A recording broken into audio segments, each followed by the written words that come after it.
Hey everyone, Rob from Southgate Media Group here. Before we get started with this podcast, we have a quick message. If this is your first time checking out the show, we love that you found us and we really hope you enjoy it. What we have to say is for the subscribers, if you enjoy our shows, would you please donate to help keep these going? We don't want to have to put traditional ads on these shows, but this does cost money, so we really do rely heavily on donations. To make a donation to the show, please go to our website, www.southgatemediagroup.com. Go to the page for the show, and in the upper right-hand corner is a donate button. It takes you right to PayPal, and you can donate whatever amount you want. Thanks a lot for listening, everybody. And now, on with the show.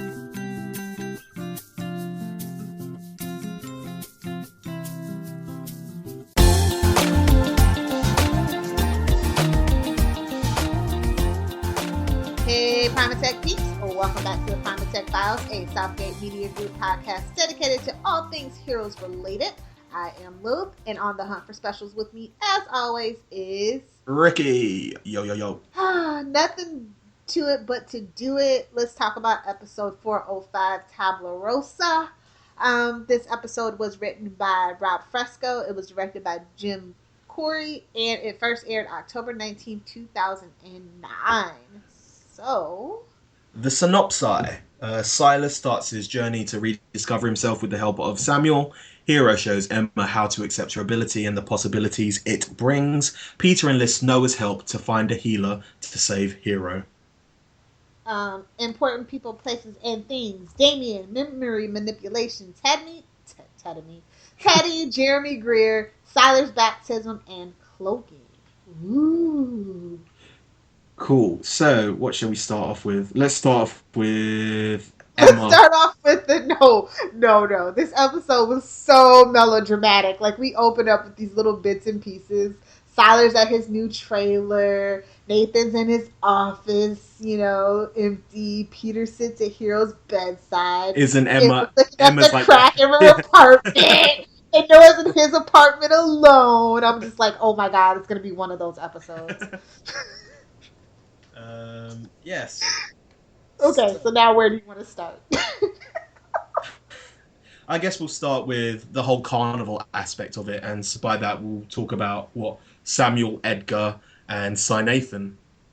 So yes, as I've said before, Samuel is that kind of vague kind of character, but a good one because we still really don't know his motivations. We have what we think we know are his motivations, whether or not that's his end game is a different matter. And I like the fact that he talks to SyNathan and he kind of figures out what happened to him. That there's two sides at war in him. Is it? But to me, when he says two sides at war, is he thinking like? I think it's either Nathan and Sylar that are at war, or maybe even just Gabriel and Sylar, and maybe Nathan thrown in there. So yeah, what else? Edgar. They send those tickets. Huh? Sorry. They send those tickets to that Captain Lubbock guy. Yeah. Just because they want to try and test him, don't they? It's basically like another Samuel suing Peter kind of aspect. He's trying to test him to see if he's worthy, and Winston Zedmore takes the bait and comes. Well, to be fair, it's free tickets, so yeah, I'd probably take him as well, even though it is to a carnival. So yeah. We kind of know that I'm talking about Edgar, the kind of Ray Park, who we haven't really talked about, but it's Ray Park, so yeah, he's awesome. He's not as dark as kind of Samuel. Like, that he's the henchman, but he's kind of just going along with it. But, he might not necessarily agree with it. And especially the way that, like, Samuel is using Lydia to kind of get Sylar into the fold. And, jealous Edgar is jealous, obviously. And the only other person I want to bring up is Damien, who is basically Carnival Haitian. He doesn't speak. He has a power of memory manipulation, and he is of color. So yes. Very subtle heroes. Yes, but this is the one where Sylar goes into the Hall of Mirrors and kind of sees his past life. And by past life, I mean just the numerous kills that he has, and it ends. Including his mother. Yes, his mother once again, and he ends up back in the Hall of Mirrors with a test to kind of kill Winston Zedmore, and he doesn't do it, but jealous Samuel is there. Jealous Edgar is there to kind of do the job, and yeah, ends up with him apparently passing the test and being baptized by Samuel into the fold. Oh, that was so weird.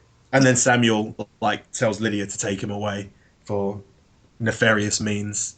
Or like bomb chicka wow wow. And I'm like, Siler's not into that. Definitely. He's an asexual creature, which is totally fine. So yeah, what do you think about the whole aspect of Samuel, Siler, and Edgar and the carnival? I like the more like I like the idea of the carnival and all these people having powers and they're kind of hiding and they're this family. And I actually just wanted to know more about their powers. Like, because obviously we see that the carnival is cloaked and there's this carny that can hide objects, but it seems like Samuel was using that power himself. So I just always wanted a little bit more clarification. Like, the carnival could have been really awesome had they actually explored it and fleshed it out. Yeah, they could have spent an episode at the carnival meeting all these people, but why waste time when you don't know what's going on with your season? True. So, yeah. Next up, I guess we can talk about Emma and Hiro. Yes. Well, no, first I want to say that somebody sent her a cello to her apartment. Yes, and I think we can all guess who it was. Yes, because it has a compass on it. Yes. So we start off with Emma being scared of her power, and she goes to Peter for help. Peter fobs her off because he's got more important things to do, but sends her to probably the best person to kind of explain powers and how a hero's journey. Yes, and how good powers can be. And she sends him to Hiro. Hiro, she says something along the lines of, his powers are killing him, but he counteracts with, he's a hero besides his powers, and he does it to feel alive, not to, it doesn't, in his eyes, it's not killing him. And she feels that, powers are an unwelcome intruder in her life, and she just wants it to go away. And Hiro uses children. This whole episode, yeah. Yes. Uses children. How cool it is. Yeah. Meanwhile, while Peter actually fobbed her off was because he was trying to find a healer for Hiro. Yes, and I like the quick explanation that Claire's blood couldn't do anything because, it would just make the tumor grow faster. I really like that. Yeah. But yeah, I like the fact that right at the beginning they bring, because I completely forgot that Peter was a transition nurse, because it was only 2 episodes that he was doing that in, and it's a nice kind of callback to his former life and him kind of transitioning Charles over and whatnot. But yeah, like we've said kind of before, like Claire's been that kind of specials counselor. Peter's kind of at this before this, he was like the kind of specials counselor to Emma, and he knew that he couldn't do anything with her at the moment because he had something else to do. So, that's why he passes her on to Hiro because, as we've said, he's the perfect kind of character to do that. And yeah, he's just seeking this healer who is Jeremy Greer. And yeah, I like the fact that, Peter and HRG are kind of teaming up to use their kind of their knowledge and their power to kind of help Hiro, and at the same time HRG still kind of atoning for what he used to do. And he used to think that he was helping people, but seeing Jeremy and the situation he left him in, he realized he was just leaving someone to their own devices, and yeah, he wasn't really helping them. Cough cough Ted. Yes, definitely. But watching that kind of episode and watching what he did with Jeremy in this episode, because I vaguely remember what happened in the next one, I really think that Hiro's the next kind of, if they were going to go for that kind of anthology route or changing Hiro's kind of up, they could have easily have done HRG going back like a case of the week, and HRG, a whole season could have been 13 episodes, could have been HRG going back to his past, kind of like Quantum Leap, and going back to kind of put right what once went wrong, and him going back to his old cases and trying to help people. So yeah. Yeah, that would have been fun. And have Tracy along for the ride. Yeah. I could have really easily saw Tracy being a really good character if they let her. I wanted her to join the carnival and come into her own. Like, I never wish bad for any character. I just get really frustrated at the squandered potential. Yeah. It's like you brought this actress back to play a different character, but for what? Definitely, yeah. Cool. So, is there anything else you want to talk about? What did you think of the whole Jeremy Greer kind of I like this idea. I love everything storyline? about this idea, especially with Peter tagging along and like HRG being the one to have to talk him through, not the person that has a power. Do you know what I mean? Yeah. And he was really sympathetic, and it was something that we hadn't seen outside of Claire in a long time in HRG. And I really kind of like that about season 4 is that they were really giving us a lot of different aspects for HRG, even though because he's the human, and it's like this is called Heroes. You know what I mean? So I did like that. I love the interplay between him and Jeremy. Definitely. So I think that's pretty much it. Shall we go on to the review? I'm looking. Oh no! Let's talk about the part where when Peter comes back to save Hiro with the power, all he finds is a paper that says "Save Charlie" written on it, And and at the then end of he the ends up at the Bertos Diner 3 years ago. At the end of the day, we all know that he saved Charlie because if you read that book, he Which did is it. not canon. Yeah, I know. I'm joking. So yeah. Yeah. So yeah, that's the only other thing that I wanted to bring up. And they kind of brought Charlie back into it into the episode. She was quite a fixture in Sila's kind of remembering of like the people he's killed. She was like pretty big in the middle, and then obviously Hiro himself bringing up Charlie. So yeah. Yeah. All right. Well, let's get on with it then. Best character. Best character, I am going to go with HRG because he's the boss as per usual. He's had this kind of he's been lost in the past couple of episodes, not knowing what he really wanted to do. He's kind of like that kind of Claire character at the moment. No, actually scrap that because that makes me sound like he's whiny.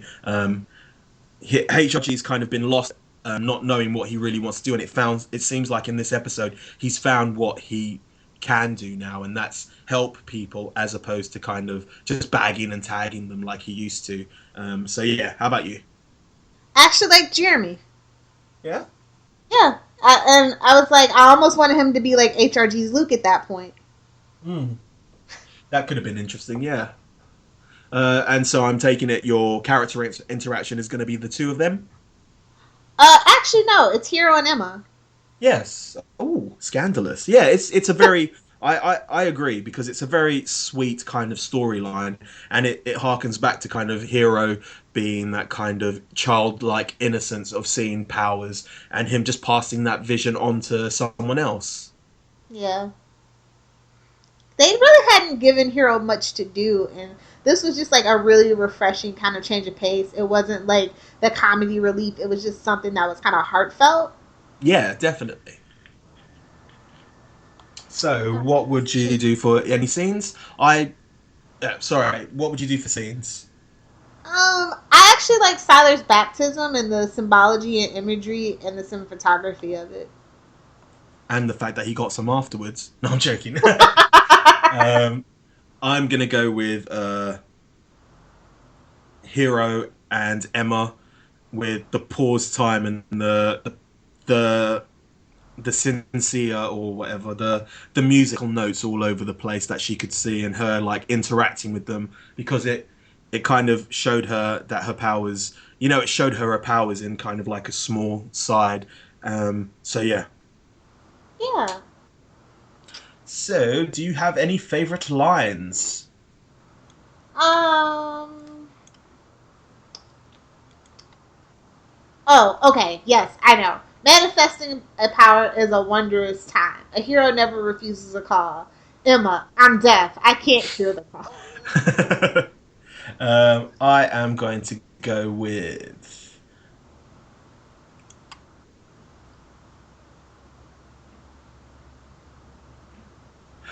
I'm going to go with what use is he to us? Well, what use is he? I'm going to go with what use is he to us like this? Why use the lion who can't kill? Maybe it's a better way. We'll just make a better Sylar, and when we do, he'll be ours forever. So yeah. One of us. One of us. So yes. Which is apropos because that's actually the movie with all the actual circus carnival. Oh yeah. Like the 20s. Oh yeah. What grade would you give this episode? This is a solid B plus. The pacing, the plotting, character interactions, things actually making sense and not feeling like a MacGuffin is always a plus. Yeah, I think I'm going to go one better and go for an A, or maybe even an A minus, because I think Heroes are, when they do these episodes, they do them well, and I think everything in this episode kind of makes sense in the aspect of where we're going, and also just the fact that there's literally only a few kind of characters going about, and it gives every story time to breathe. Something, I say quite a bit, but it's something that you need. You need to be able to have those kind of peaks and troughs in the kind of in the episodes as you watch them. And I really like everything in this episode. Every story feels important, and nothing really feels like a B, C storyline. So yeah. Exactly. Yes, I agree, sir. So trivia. Obviously, how the English would say it, tabula rasa. It's Latin for blank slate, and so yeah, it generally refers to the idea that people are born without knowledge or preconceived ideas. Hiro is reading a comic book in the hospital bed. It's Berserker. It's a comic book series produced by Milo Ventimiglia. And yes, I would say the other one, but it sounds pretty poop. So yes. Yeah, it is poop. But I do want to shout out that. Are you talking about the Masioka one? I've said that one. Yeah. Oh no. Yeah, if you want to, yeah, go. Oh no, that's okay. It's fine. Okay. So about the blog tweeters, or do we have graphic novels to talk about? We have one graphic novel. It's not bad. So we're going to talk about the graphic novel Yin and Yang. That's not racist at all.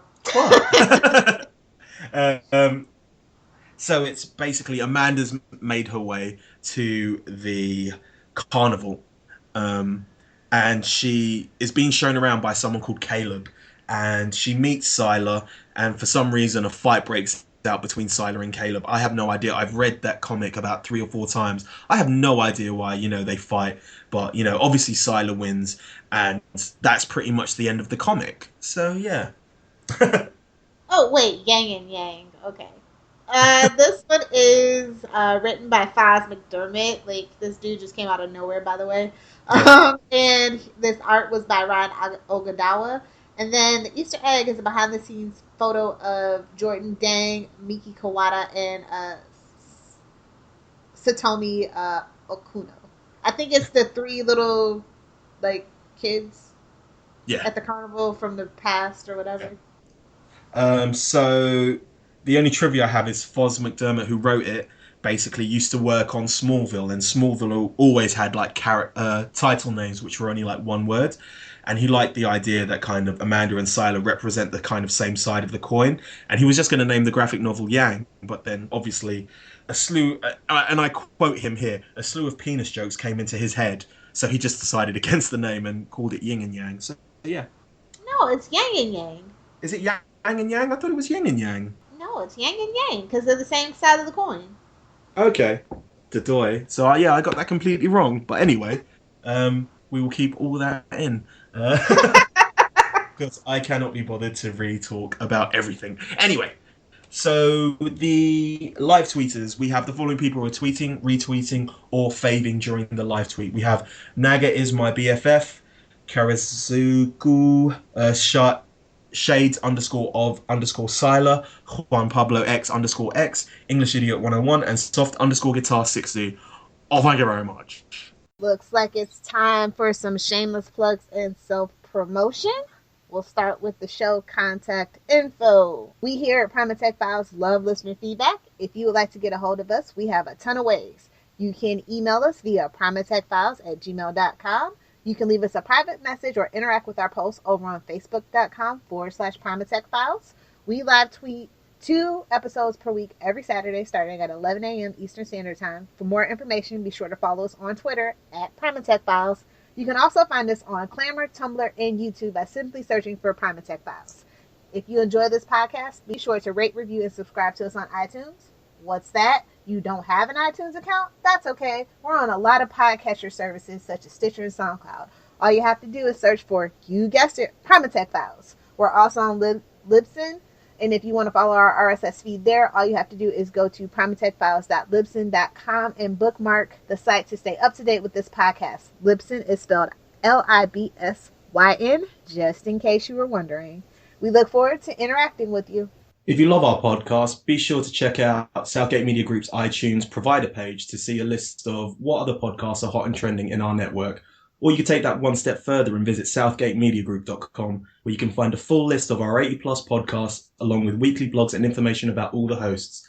With so many podcasts that cover everything from anime to wrestling, there's sure to be tons of podcasts that can interest you. Hey guys, you should know by now that you can find me on Twitter at Lilith Hellfire. If you have a Tumblr, be sure to check out it's lilithhellfire.tumblr.com. And of course, be sure to swing by my blog if you are a pop culture junkie or comic book geek at littlepopculturevulture.blogspot.com. I also host several other podcasts on the Southgate Media Group network. Some of them are The Flashpoint, Queen Consolidated, and Channel 52. So if you are into, obviously, DC comic book related stuff, be sure to check it out. You can find my writings at tvbinges.com. It's a place for all your binge watching needs, and you can also create your own TV binge and we'll help promote it. We do a monthly binge watch, which you're more than welcome to join in. Just go to their Twitter at tvbinges just to find out more information. You can find me on Twitter at RickyJDS. That's RickyJDiaz, or Z if you're American. We want to thank you for joining our discussion on episode 405, Tabula Rasa. We hope you enjoyed it and found it informative. I want to remind you guys to keep sending in those emails. Please don't be afraid to follow us on Twitter, Tumblr, and Facebook. Also, if you are, give our Facebook a like, and while you're there, look through some posts, like, share, and comment. It is greatly appreciated. Download the podcast, save the world.